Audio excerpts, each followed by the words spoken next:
This is Jesse,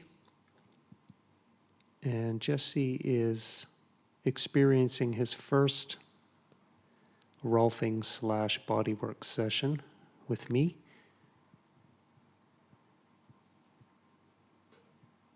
I usually start with the spine,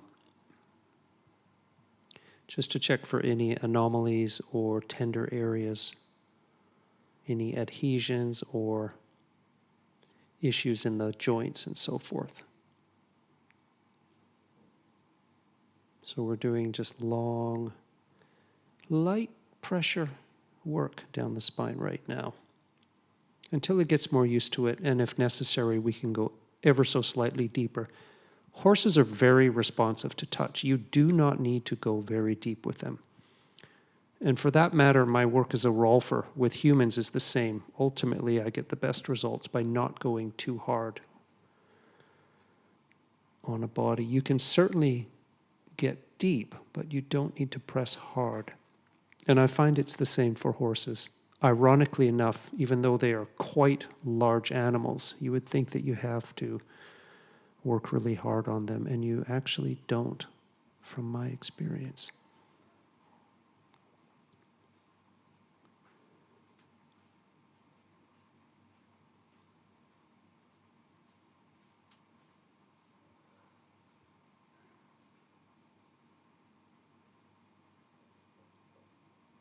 Just working around the lumbar region now. You can see there's a little tenderness in his lower back as he flinches away, and that is perfectly normal. Horses will always let you know what the score is. If they like it, they will let you know. If they are uncomfortable or in pain, they will let you know.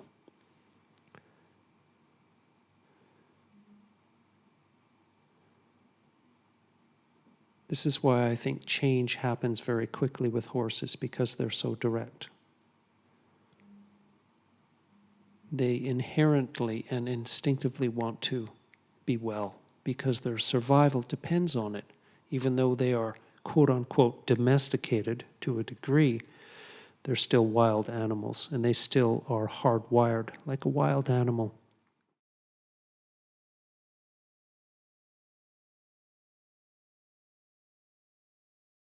Again, just working down the pelvis and sacral area towards the coccyx and dock area.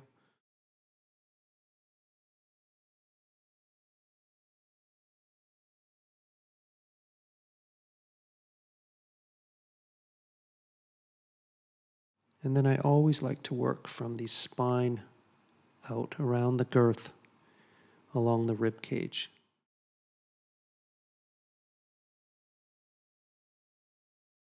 You can also check for any issues with saddle fitting. Sometimes if the saddle is tacked up too tight or there is issues with contact, there can be a lot of pain and tenderness in this area.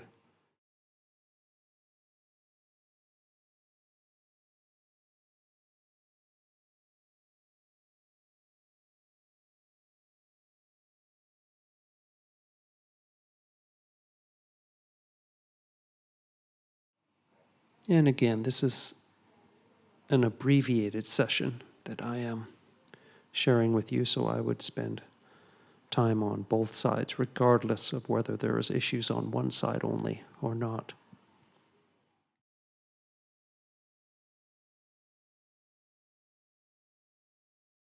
And now working into the cervical region, all the way down towards the thoracic outlet. Horses have a massive nuchal ligament, which runs longitudinally from the pole all the way down to the dock, and they can get a lot of tension in there too. You'll see this in jumping and reining horses a lot into the shoulder complex. There can be a lot of thick tension and scar tissue built up in here, which is going to ultimately impede the gait. But he is loving it. Look at that lovely face.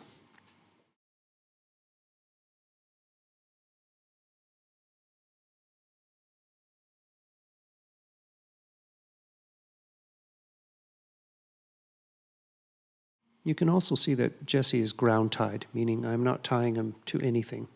The lead is just hanging loosely and free because he is so relaxed. He's very easy to work with.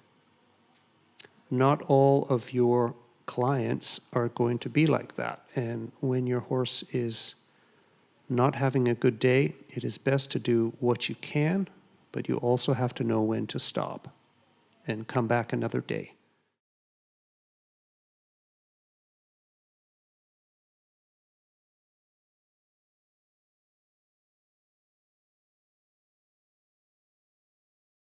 I always try to work with what's available in a horse on any given day. Checking into the cervicals now, sensing and feeling for any tension or imbalances in the joints.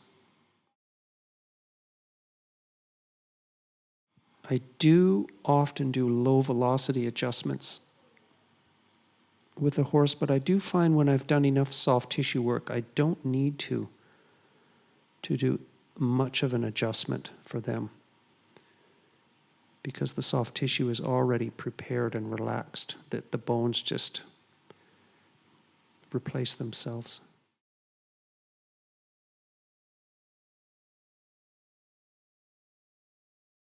Yep, and he's expressing that there's something there, and or he is also trying to relieve it by moving his head around. And again, you'll see that I don't force him into staying still or a position. If he wants to drop his head, I will just work around that. And now we're on to the limbs. Checking all the directions of range of motion, adducting, abducting, forward, back, rotations, checking for looseness and mobility in all the joints from the fetlock all the way up.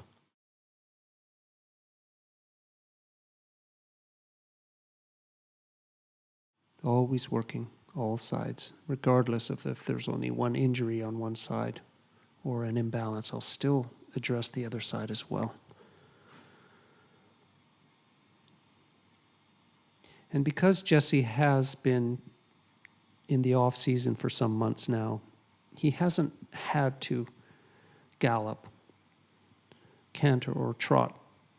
So his limbs may be a little tight, and just gently stretching him is going to really help to kickstart him into his fitness season.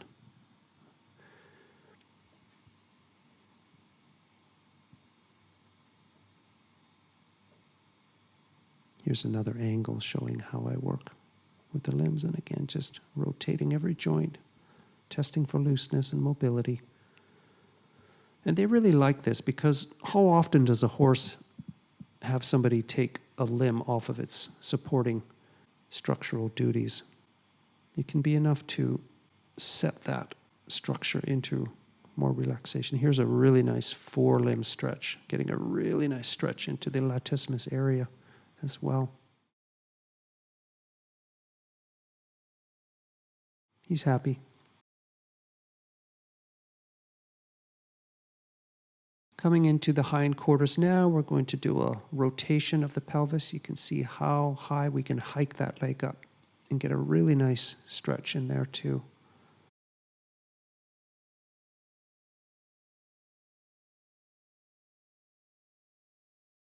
Again, in time, Jesse is going to have more flexibility in that structure as he becomes more fit and starts to really work those legs.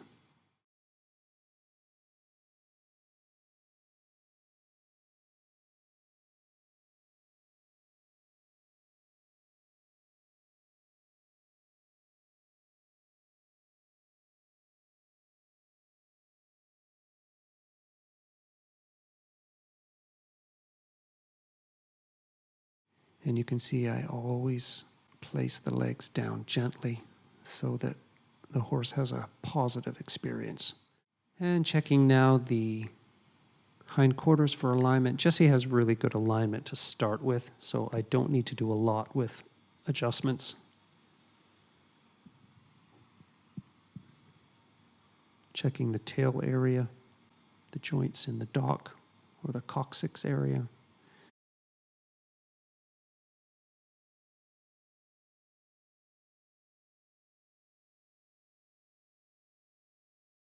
Horses can hold a lot of tension in their pelvis, just like people, and it can be represented in the tail as well. So a nice tail pull at the end is really good too, just to extract those lower joints. He doesn't know what I've been doing to him, but you can tell that he digs it.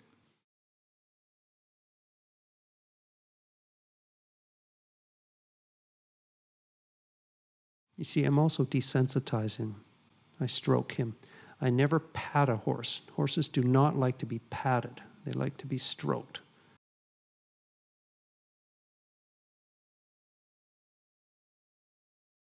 We're going to finish off with a little bit of gum work. This is really good for horses to release and relieve stress. They hold a lot of tension in their head and their neck and their jaw and their mouth. And this is a wonderful way to get them to, it's almost like yawning, prolonged yawning, but it really helps to relieve a lot of stress and expel it from the body.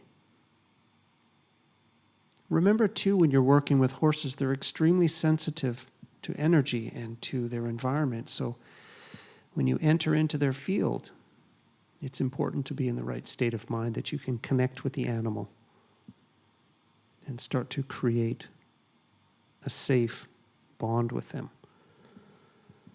that is going to be positive for both you as a practitioner or a rider and with the client or your own horse. And that was some neck stretches we have to finish off with. Some carrot stretches are really good to see what the range of motion is and to get them to stretch.